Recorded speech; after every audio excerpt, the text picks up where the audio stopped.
नमस्कार दोस्तों, आज हम जीएसटी वीकली के अंदर अपना अगला जजमेंट या मेमोरेंडम आज डिस्कस करने वाले हैं। दोस्तों, एक ऑफिस मेमोरेंडम इशू किया है 19 अक्टूबर 2022 को दिल्ली जीएसटी डिपार्टमेंट ने, office of the goods and service tax council. उन्होंने क्या बोला है दोस्तों? उन्होंने ये बोला है recurring show cause notice to be issued by jurisdictional tax authorities. दोस्तों, क्या होता है, जो भी आपका टैक्स पेयर होता है जीएसटी के अंदर, उसका एक तो जुरिसडिक्शनल स्टेट ऑफिसर होता है, एक जुरिसडिक्शनल सेंट्रल टैक्स ऑफिसर होता है। मतलब सेंटर का अलग ऑफिसर होता है, स्टेट का अलग ऑफिसर होता है।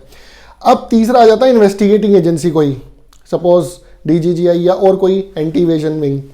तो दोस्तों, एंटी इवेजन विंग या investigation agency, I would say investigation agency जो इस ऑफिस मेमोरेंडम में लिखा हुआ है, उनके पास शो कॉज नोटिस इशू कर दे हैं अगर वो, तो पहली बात तो प्रॉपर ऑफिसर होना चाहिए उनको।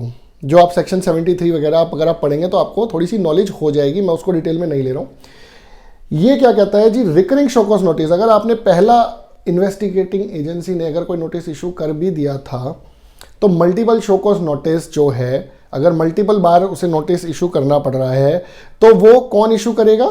Jurisdictional tax officer. जुरिसडिक्शनल मतलब आपके जुरिसडिक्शन के अंदर जो टैक्स ऑफिसर लगेगा। दोस्तों, असेसमेंट ऑर्डर पास करने की ऑप्शन आपकी इन्वेस्टिगेटिंग एजेंसी को नहीं है, वो आपका जुरिसडिक्शनल टैक्स ऑफिसर ही पास करेगा ऑर्डर। इन्वेस्टिगेटिंग एजेंसी का काम है आपके रिकॉर्ड्स इकट्ठे करे, सम्मन किया आपको, आपके रिकॉर्ड्स पे आपका डाटा बनाया और आपके जुरिसडिक्शनल टैक्स ऑफिसर के पास रिपोर्ट सबमिट कर दी।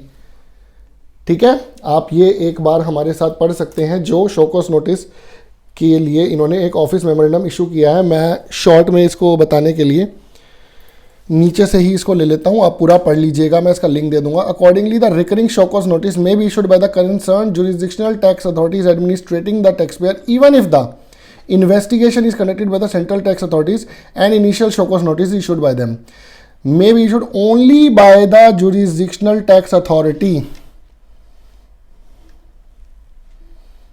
only by the jurisdictional tax authority